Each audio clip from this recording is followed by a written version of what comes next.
kembali dengan saya Sam, teolog Protestan karismatik di BFM channel ini. Kiranya kasih karunia dan damai sejahtera dari Allah Bapa dan Tuhan kita Yesus Kristus dan persekutuan Roh Kudus menyertai kita sekalian. Pada kesempatan ini saya akan membahas satu topik yang sangat penting sekali di dalam soteriologis, yaitu tentang pendamaian. Nah, karena pembahasan ini cukup panjang, maka saya akan membagi menjadi 4 episode video dengan subjudul. Untuk episode pertama, yaitu misi Yesus mendamaikan dunia dengan Allah. Episode kedua, makna pendamaian yang dilakukan Yesus. Episode ketiga, memahami 2 aspek pendamaian. Dan episode yang keempat, saya akan berbicara tentang pendamaian yang tidak terbatas. Baik, kita mulai untuk episode pertama ini tentang pendamaian di bawah subjudul misi Yesus mendamaikan dunia dengan Allah.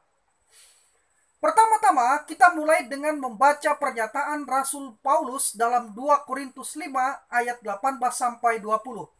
Di dalam ayat tersebut Rasul Paulus menyatakan demikian.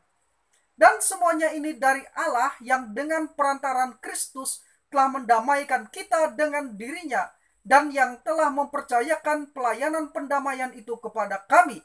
Sebab Allah mendamaikan dunia dengan dirinya oleh Kristus dengan tidak memperhitungkan pelanggaran mereka. Ia telah mempercayakan berita pendamaian itu kepada kami. Jadi kami ini adalah utusan-utusan Kristus, seakan-akan Allah menasihati kamu dengan perantaraan kami. Dalam nama Kristus kami meminta kepadamu, berilah dirimu didamaikan dengan Allah. Di dalam ayat tersebut, Rasul Paulus menyatakan bahwa Allah yang dengan perantaran Kristus telah mendamaikan kita dengan dirinya, 2 Korintus 5 ayat yang ke-18, dan Allah telah mendamaikan dunia dengan dirinya oleh Kristus, 2 Korintus 5 ayat yang ke-19. Kata mendamaikan dalam ayat tersebut merupakan terjemahan dari kata Yunani kata lasso, yang berarti mengubah permusuhan menjadi persahabatan. Kata-kata lasso ini digunakan pada pendamaian antara manusia dengan Allah dan antara seorang wanita yang kembali kepada suaminya. Roma pasal 5 ayat yang ke-10 ayat 11 dan Roma pasal 11 ayat yang ke-15 dan 1 Korintus 7 ayat yang ke-11. Profesor Josh W. Peters dalam buku A Biblical Theology of Mission mengatakan Paulus telah menanamkan banyak kebenaran yang tak terhapuskan kepada dunia. Yang paling menonjol diantaranya ialah kenyataan bahwa Allah telah mendamaikan dunia dengan dirinya oleh Kristus. Dengan kata lain, Allah telah menyediakan di dalam Kristus keselamatan yang cukup untuk menyelamatkan manusia dari kebinasaannya yang mutlak dan kekal, serta menawarkan kemuliaan yang tak terkatakan, serta yang tak terlukis. Paulus menekankan bahwa Allah telah memberikan seorang juru selamat dan keselamatan yang cukup untuk semua manusia. Demikian kata Profesor Josh Peters. Kedua, pentingnya doktrin pendamaian. Pendamaian merupakan doktrin yang paling penting dan menentukan dalam soteriologi.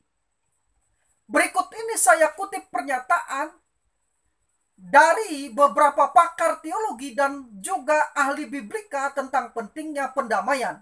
Profesor Miller J. Erickson dalam bukunya Christian Theology mengatakan doktrin pendamaian ini merupakan doktrin yang paling menentukan bagi kita karena di dalamnya kita berhadapan dengan titik balik dari katakanlah unsur objektif kepada unsur subjektif dari teologi Kristen. Di dalam doktrin ini kita menggeser fokus kita dari sifat Kristus kepada karyanya yang aktif demi kita. Di dalam doktrin ini teologi sistematik diterapkan langsung pada kehidupan kita. Pendamaian telah memungkinkan keselamatan kita. Profesor Leon Morris sebagaimana dikutip oleh Profesor Erickson, walaupun terkesan ekstrim mengatakan demikian. Pendamaian merupakan doktrin yang paling penting dari iman Kristen. kecuali pemahaman kita benar mengenai pendamaian ini. Setidak-tidaknya bagi saya, maka tidak terlalu penting bagi pemahaman kita tentang doktrin yang lain. Morris juga menyatakan sebagaimana dalam New Dictionary of Theology, yang sangat penting dalam beberapa diskusi belakangan ini adalah konsep Paulus tentang pendamaian. Istilah ini dipakai dalam sejumlah kecil bagian Roma 5 ayat 10-11, 2 Korintus 5 ayat 18-20, Efesus 2 ayat yang ke-16, Kolose 1 ayat 20-22. Tetapi tersirat dalam banyak ayat lainnya. Misalnya bagian-bagian yang berbicara tentang perdamaian yang terjadi antara Allah dengan manusia. Pendamaian ini dapat dipastikan merupakan suatu konsep yang penting dan adalah sangat berarti bahwa Paulus melihat kematian Kristus telah menyelesaikan permusuhan yang diakibatkan oleh dosa dan membawa khasiat pendamaian yang berjangkauan jauh, kata Morris. Sementara itu, Kevin J. Conner dalam bukunya A Practical Guide to Christian Belief menanggapi berbagai teori keliru tentang kematian Kristus seperti teori kecelakaan, teori martir, teori pengaruh moral, teori pemerintahan, teori komersial, dan teori penghapusan, mengatakan demikian. Semua teori-teori ini tidak tepat dan memiliki elemen-elemen yang keliru di dalamnya. Teori-teori tersebut merupakan pikiran alami yang berupaya menjelaskan kematian Kristus yang unik sehingga menyimpangkan kebenaran. Kristus benar-benar mati sebagai hasil kesetiaan kepada kebenaran yang dia ajarkan dan yakini. Dia benar-benar mati sebagai ekspresi kasih Allah.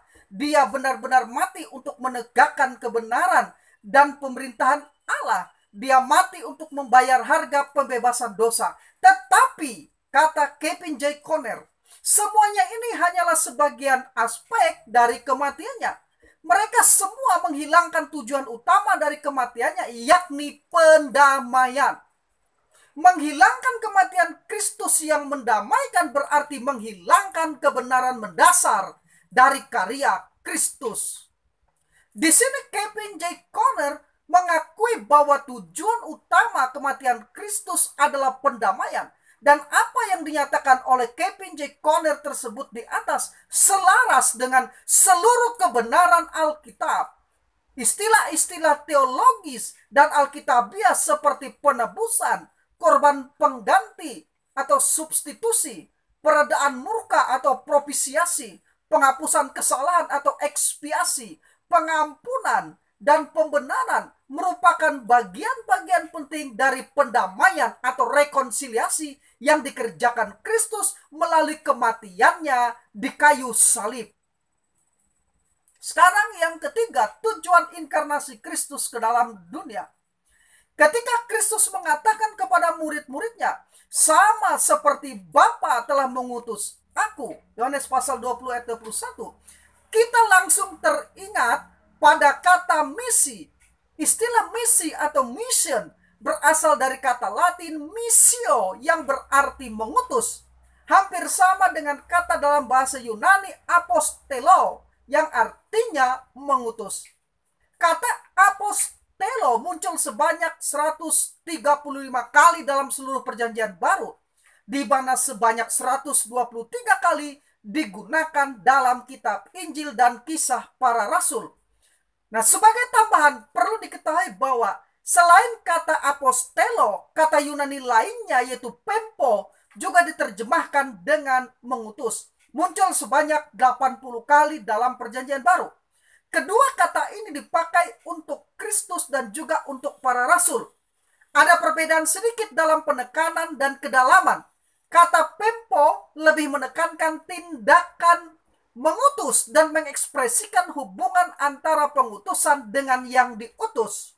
Sedangkan kata apostelo selain mengandung gagasan tentang pengutusan yang berwibawa dengan satu misi, istilah ini juga mencakup maksud yang pasti dalam pengutusan tersebut. Josh Peters, seorang pakar misiologi, mengatakan Kata kerja apostelo mengandung arti pengutusan seorang duta dengan satu tugas khusus. Karenanya kata itu dipakai untuk misi dari anak Allah dan untuk rasul-rasulnya. Sebagai anak Kristus telah diutus oleh Bapa ke dalam dunia dengan satu tugas khusus. Karena itulah ia disebut dengan sebutan rasul atau apostolos. Penulis kitab Ibrani dengan jelas mengatakan demikian. Sebab itu, hai saudara-saudara yang kudus, yang mendapat bagian dalam panggilan surgawi, pandanglah kepada rasul dan imam besar yang kita akui, yaitu Yesus. Ibrani 3 ayat yang ke-1. Dalam ayat tersebut, Yesus disebut sebagai apostolos atau rasul, yang berarti utusan atau duta. Dan Yesus juga disebut imam besar atau pontifex, yang berarti pembangun jembatan. Ini adalah satu-satunya ayat di dalam perjanjian baru yang menyebut Yesus sebagai rasul. Kedua jabatan ini, yaitu rasul dan imam besar, menunjuk peranan ganda pribadi Yesus. Sekali lagi, menunjuk peranan ganda pribadi Yesus. Di satu sisi, ia adalah utusan Allah di hadapan manusia sebagai rasul. Di lain sisi, ia adalah wakil manusia di hadapan Allah. Ia adalah imam besar. Nah, di dalam pribadi Yesus, kedua peran itu disatukan. Yesus adalah satu-satunya pribadi di mana manusia dapat datang kepada Allah, sekaligus pribadi melalui siapa Allah telah datang kepada manusia. Dan kita harus memandang hanya kepada Dia. Jadi, Allah telah mengutus Kristus ke dalam dunia melalui inkarnasinya untuk melaksanakan tugas khusus, yaitu misi pendamaian. Yohanes pasal 1 ayat 29 dan ayat 35. Yohanes menyebut Yesus dengan gelar anak domba Allah. Pada sebutan pertama, gelar ini diperjelas dengan keterangan tambahan yang menghapus dosa dunia. Yohanes 1 ayat 23. Gelar itu memberitahu kita betapa pentingnya misi Yesus tersebut. Profesor W.H. Harris mengatakan bahwa misi itu berkaitan dengan pendamaian, sangat sejalan dengan penghapusan dosa dan juga dengan pernyataan-pernyataan lain di bagian selanjutnya dalam Injil Yohanes.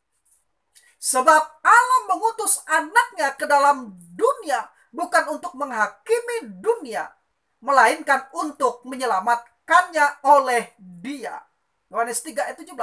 Dan kami percaya, tetapi bukan lagi karena apa yang kau katakan, tetapi sebab kami sendiri telah mendengar Dia dan kami tahu bahwa Dialah benar-benar juru selamat. Yohanes pasal 4 ayat 42. Demikian kutipan dari Profesor Harris. Miller J. Erickson menjelaskan tentang maksud pengutusan Yesus ke dalam dunia ini demikian. Yesus cukup menyadari bahwa ia diutus oleh Bapa dan bahwa ia harus melakukan pekerjaan sang Bapa. Dia menyatakan dalam Yohanes 10 ayat 36 bahwa Bapa telah mengutusnya ke dalam dunia ini. Dalam Yohanes 3 ayat 38 Yesus mengatakan, sebab aku telah turun dari surga dan bukan untuk melakukan kehendakku, tetapi untuk melakukan kehendak Dia yang mengutus aku. Rasul Yohanes juga dengan jelas menghubungkan pengutusan oleh Bapa dengan karya penebusan dan pendamaian anak. Sebab Allah mengutus anaknya ke dalam dunia bukan untuk menghakimi dunia, melainkan untuk menyelamatkannya oleh Dia. Yohanes 3 ayat yang 17.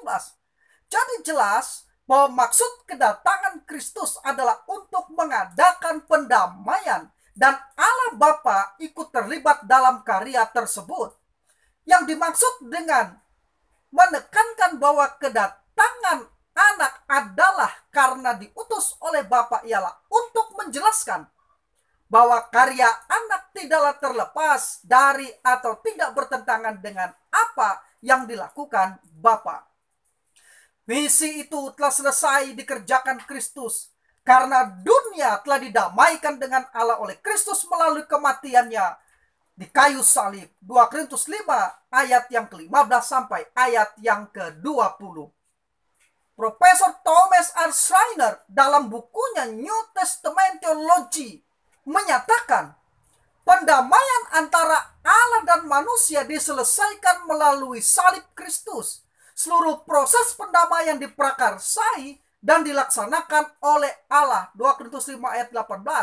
Pendamaian diselesaikan melalui salib Kristus, di mana Allah tidak lagi memperhitungkan dosa orang-orang percaya terhadap mereka. 2 Korintus 5 ayat yang ke-19. Nah, pertanyaannya, kapan persisnya misi pendamaian itu selesai? Jawabannya, ketika disalib sebelum mati Yesus berkata, sudah selesai. Yohanes 19 ayat 30. Kata sudah selesai adalah kata Yunani tetelestai. Ini berasal dari kata kerja teleo, artinya mencapai tujuan akhir, menyelesaikan, menjadi sempurna. Kata ini menyatakan keberhasilan akhir dari sebuah tindakan. Profesor Paul N. dalam The Moody Handbook of Theology menyatakan, karya Kristus sesuai dengan tujuannya datang ke dunia digenapkan dalam Yohanes 19 ayat 30. Setelah 6 jam di atas kayu salib, Yesus berseru, sudah selesai atau tetelestai. Yesus tidak mengatakan saya telah selesai, tetapi sudah selesai. Ia telah menyelesaikan pekerjaan yang diberikan Bapa kepadanya. Karya keselamatan telah diselesaikan. Tensa bentuk lampau dari kata kerja tetelestai dapat diterjemahkan, hal itu akan tetap selesai. Artinya pekerjaan itu untuk selamanya selesai, dan akibat dari selesainya pekerjaan itu terus berlaku. Di tempat lain Paul N. mengatakan, bagaimana Kristus mencapai pendamaian? Ia menjawab, kematiannya di atas kayu salib. Roma pasal 5 ayat yang 10. Karena Kristus adalah Allah, kematiannya tak ternilai harganya, menyediakan pendamaian bagi dunia. Hal ini signifikan karena kematian Kristus menjadikan dunia bisa diselamatkan. Berita pendamaian yang sudah selesai Yesus kerjakan itu harus disampaikan kepada dunia oleh orang-orang percaya melalui pemberitaan Injil dengan panggilan, berilah dirimu didamaikan dengan Allah.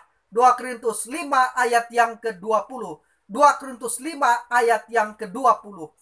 Dan percayalah kepada Yesus Kristus, maka engkau akan selamat. Kisah Para Rasul 16 ayat yang ke-31. Jadi, meskipun dunia telah didamaikan dengan Allah melalui kematian Kristus, tetapi setiap orang secara pribadi haruslah memberi dirinya sendiri untuk didamaikan dengan Allah dengan percaya kepada Kristus.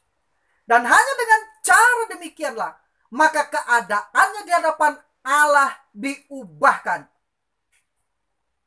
Karena pendamaian yang terjadi di dalam kematian Kristus, maka sekarang manusia dapat diselamatkan.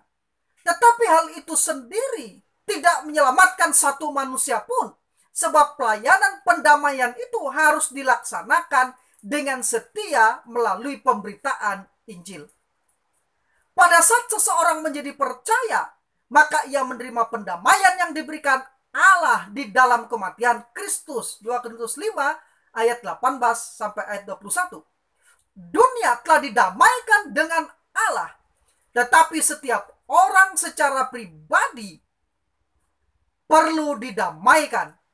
Pendamaian secara universal ini mengubah keadaan dunia dari tidak dapat diselamatkan menjadi dapat diselamatkan. Pendamaian secara pribadi melalui iman benar-benar membawa pendamaian itu dalam hidup orang yang bersangkutan dan mengubah keadaan orang itu dari tidak diselamatkan menjadi diselamatkan. Sekarang yang keempat, memahami pengertian pendamaian. Pemberian definisi terhadap suatu istilah atau kata itu penting, khususnya untuk menghindari kesimpang siuran dalam pemberian arti. Definisi itu sendiri berarti pembatasan, yaitu menentukan batas-batas pengertian tertentu sehingga jelas apa yang dimaksud, tidak kabur dan tidak dicampur adukan dengan pengertian-pengertian lain. Setiap orang pada umumnya ingin mengetahui batasan arti dan suatu definisi dari suatu istilah sebelum ia melangkah lebih jauh untuk memahami maknanya. Karena itu berkaitan dengan istilah perdamaian, maka saya pikir perlu untuk memberikan arti etimologi dari kata itu dan definisi uraiannya. 1. Arti etimologi dari pendamaian. Menurut Paul M., kata bahasa Inggris atonement atau pendamaian berasal dari dua kata, yaitu at dan one man, yang berarti rekonsiliasi. Nah, meskipun kata pendamaian atau atonement bukan merupakan kata di perjanjian baru, hal ini menunjukkan pada apa yang telah diselesaikan oleh Kristus di atas kayu salib melalui penderitaan dan kematiannya. Paul M. juga menjelaskan latar belakang dari kata atonement itu demikian. Waktu William Tyndale menerjemahkan perjanjian baru ke dalam bahasa Inggris, ia menemukan kesukaran besar untuk mendapatkan kata yang memuaskan yang dapat menyampaikan arti pekerjaan Kristus dalam upayanya mendamaikan manusia dengan Allah.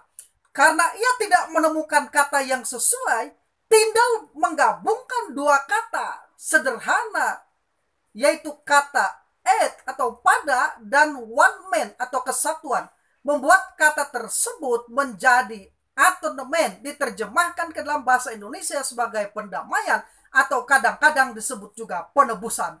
Dan dengan demikian dalam etimologinya memberi petunjuk kepada ajaran Alkitab mengenai perdamaian.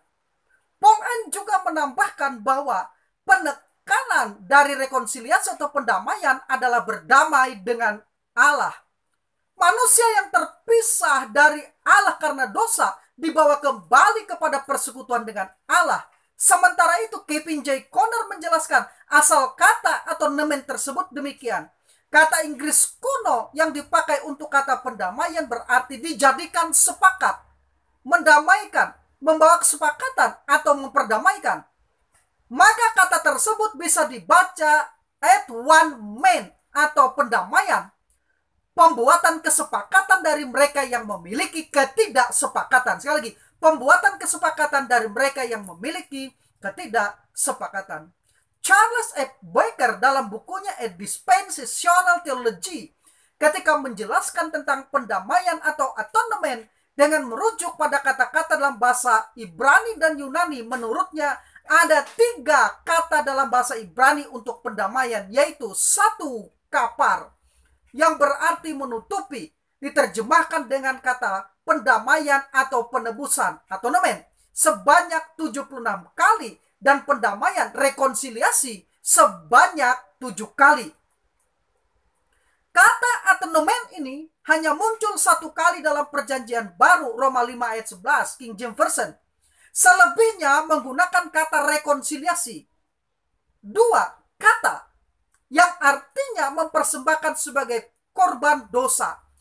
Kata ini hanya sekali diterjemahkan rekonsiliasi dalam King James, 2 Tawarik 29 ayat 24.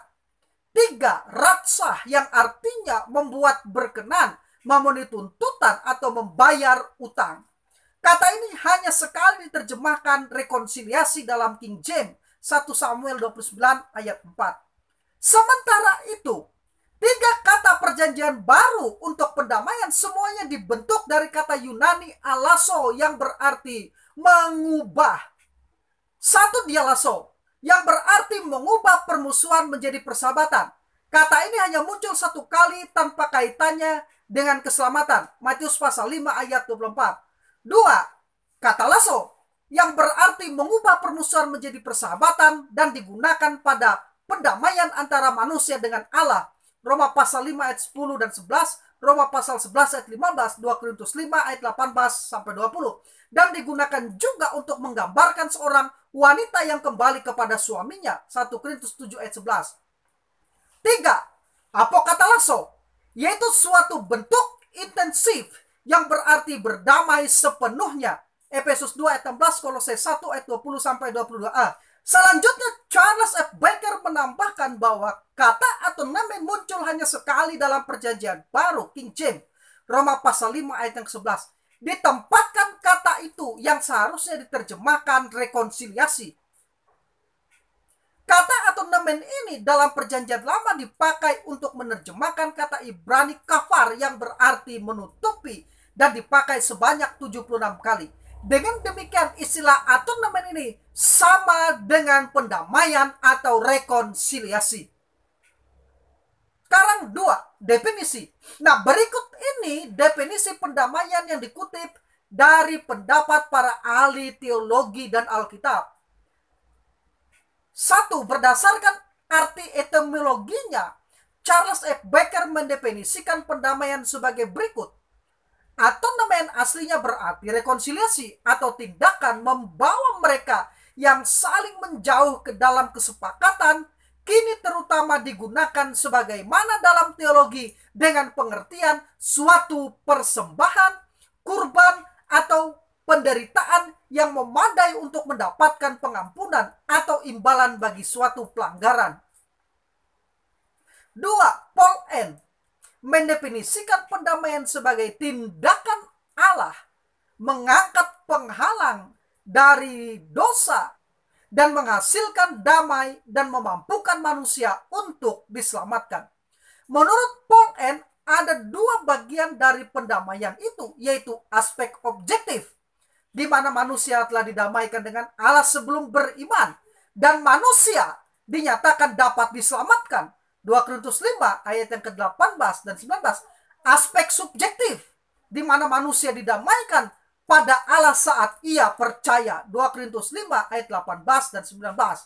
3. Profesor Charles C. Ryrie dalam bukunya Basic Theology ketika mendefinisikan pendamaian dan membedakannya dalam 2 pengertian berdasarkan hubungan dengan dunia dan Allah. Dalam hubungannya dengan dunia, pendamaian berarti suatu perubahan hubungan dari permusuhan menjadi kerukunan dan perdamaian antara 2 pihak.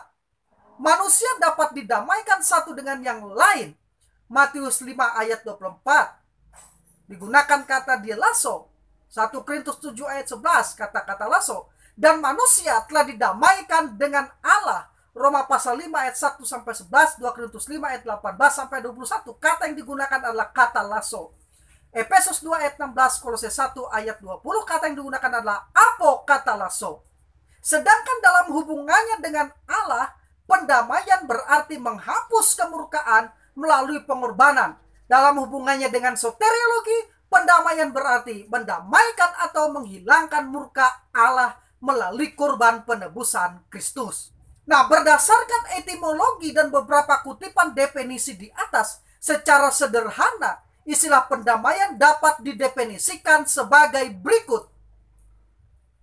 Pendamaian adalah tindakan Allah untuk mengangkat penghalang antara Allah dan manusia karena dosa melalui Yesus Kristus supaya manusia memperoleh keselamatan. Sekali lagi, definisi pendamaian adalah bahwa pendamaian merupakan tindakan Allah untuk mengangkat penghalang antara Allah dan manusia karena dosa melalui Yesus Kristus supaya manusia beroleh keselamatan. Ada beberapa ide penting yang ditekankan dalam definisi tersebut. 1. Pendamaian merupakan inisiatif dan tindakan Allah. 2. Pendamaian dilaksanakan untuk mengangkat penghalang antara manusia dengan Allah. Penghalang antara manusia dengan Allah adalah dosa. 3. Pendamaian dilakukan oleh perantaraan Kristus. 4. Pendamaian memungkinkan manusia untuk diselamatkan. Dengan demikian, definisi ini membedakan antara pendamaian dengan keselamatan. Sekali lagi, dengan demikian definisi seperti yang saya sebutkan tadi, membedakan antara pendamaian dengan keselamatan. Ini penting. Karena ini akan berimplikasi dengan penjelasan saya berikutnya nanti terkait dengan pendamaian yang tidak terbatas. Akhirnya, penting untuk menegaskan bahwa pendamaian tidaklah sama dengan keselamatan. Kedua istilah ini jelas dibedakan dalam Alkitab. Beberapa orang karena kecerobohannya telah mengaburkan Arti dari pendamaian dengan menjadikan pendamaian melalui kematian Kristus itu sinonim dengan keselamatan. Secara etimologi tentu saja kedua istilah itu benar-benar berbeda. Istilah pendamaian telah dijelaskan di atas, baik secara etimologis maupun definitif. Sedangkan istilah keselamatan secara etimologis berasal dari kata Yunani soteria. Kata soteria ini digunakan sebanyak 45 kali dalam Perjanjian Baru. Dan dalam King James Version diterjemahkan dengan salvation atau keselamatan sebanyak 40 kali. Health, kesehatan sebanyak 1 kali. Saving, menyelamatkan sebanyak 1 kali. Deliver, lepaskan sebanyak 1 kali. Dan save, diselamatkan sebanyak 1 kali.